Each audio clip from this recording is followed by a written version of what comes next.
চলে এসেছি আমরা মানালি হোটেল দেবলোক। এখনো রুমে ঢুকিনি, রুমে ঢুকি না, বরফ নেই বলবো, কেউ আসবে না তখন। ওয়াও, খুব সুন্দর কিন্তু রুম, বেডই বেড। তোমাদের যাদের ইচ্ছে সোজা চলে আসো, ঠান্ডার মধ্যে চিল্ড ওয়েদার, পুরো ঘুমিয়ে পড়বে। দুটো বেড, আমরা মানুষ 2.5 জন।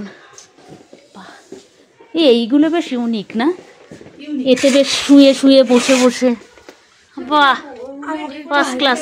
এটা কি কারণে এটা দেওয়া জানি না।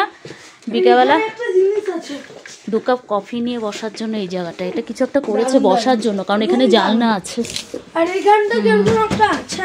হ্যাঁ, দিনের বেলা ভালো করে বোঝা যাবে। এটা মানে লাইট জ্বলে নাকি, ব্যাপার স্যাপার আছে।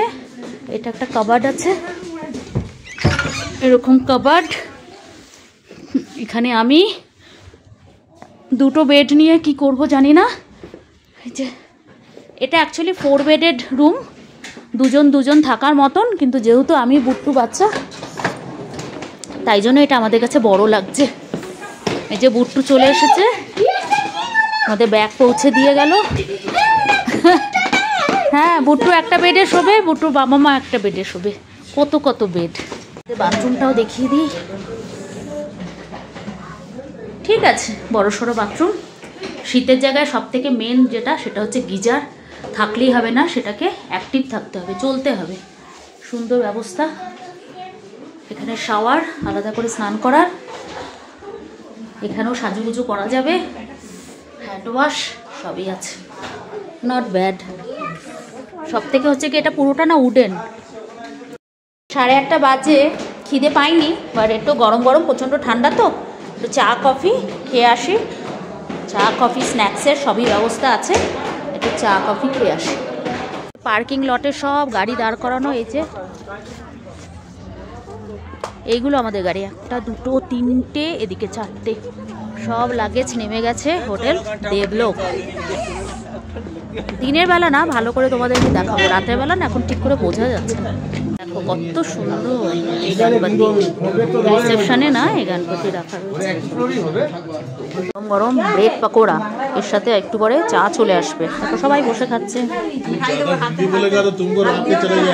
রুমটা কিন্তু একদম আনএক্সপেক্টেড, মানে আমরা 2.5 জন হিসেবে এরকম 2 বেডের পুরো 4 বেডের একটা রুম দিয়েছে, খুব সুন্দর।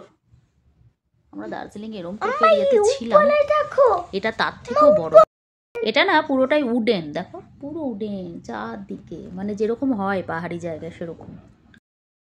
আমরা না কুলু থেকে, মানে মানিকারান থেকে মানালি ফিরতে ফিরতে এত লেট হয়ে গেছিলো, প্রায় বেজে গেছিলো 8:30টার মতন। আর তখন 8:15-20, তখন আমরা খেয়েছিলাম সন্ধ্যাবেলা স্ন্যাক্স, চা আর ব্রেড পকোড়া খেয়ে আমার পেট গেছে ভরে। তারপরে 9:30টার সময় মেসেজ এসেছে, যেহেতু আমাদের গ্রুপ আছে একটা এখানকার ঘোরার, সেখানেই মেসেজ আসছে আপডেট। তো বললো ডিনার রেডি, চলে আসতে। আমি কৌশিককে বললাম সরি আমি পারবো না। ও বলছে দেরি করে চলো খেতে, আনলাম না আমি পারবোই না। তো আমি আর ডিনার করতে যাইনি, কৌশিক গেছে ডিনার করতে। ও আসলে আমি জানবো যে ডিনারের কি আইটেম ছিল। বুট্টু এখন এই যে বুট্টুটাকে এবার ঘুম পাড়াবো, আর আমিও শুয়ে পড়বো, ভীষণ টায়ার্ড। কিন্তু জানো তো সারাদিন জার্নি করলাম, বাট ফ্রেশ লাগছে আজকে, শরীরটা আমার একটু ঠিক আছে বলে ফ্রেশ লাগছে। তো কৌশিক আসুক, ডিনারের আইটেমটা জানিয়ে দিই তোমাদের, আর তারপরে ঘুমু করতে চলে যাব। রাতের আইটেম ছিল আলু চোখা, ডাল, চিকেনের ঝোল। কৌশিক টিফিন বক্স নিয়ে গেছিলো, আমার জন্য ডাল আর আলু চোখা নিয়ে এসেছিলো। আমি না ওই আলু সিদ্ধ মাখাটা এত সুন্দর মেখেছিল, শুকনো লঙ্কা আর পেঁয়াজ ভেজে সর্ষের তেল দিয়ে আমি আলু সিদ্ধ দিয়ে ভাত খেয়ে নিয়েছি। ডাল আর ভাত ওরকমই পড়ে আছে, আর খেতে পারলাম না। এখন ঘুমাতে চললাম। Tata, bye bye, good night Buttu. Good night.